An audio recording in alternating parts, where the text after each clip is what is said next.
میزد عطر تو هر دم به هوای سحرم. ماه من باز قدم نه به حریم بسرم. بال پرواز بده بر دل دیوانه من، چون هوای تو و عشق تو بود بال و پرم. تو همان فصل بهاری و تو باران خزان.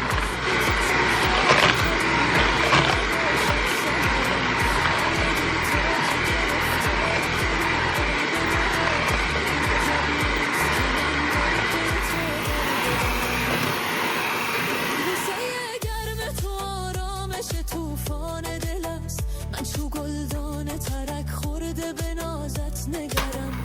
بوسه گرم تو آرامش توفان دل است، من چو گلدان ترک خورده به نازت نگرم.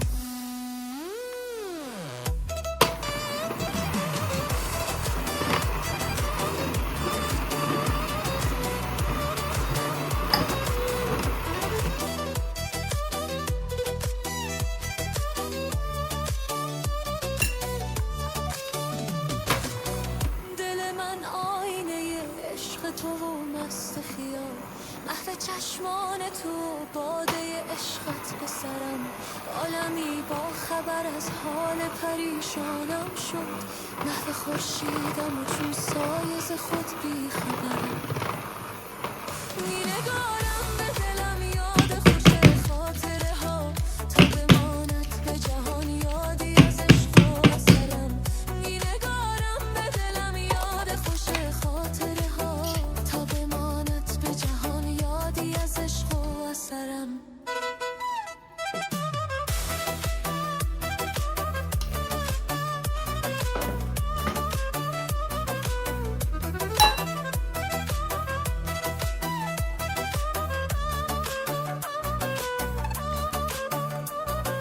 شعر و اثری از مریم نیلوفری.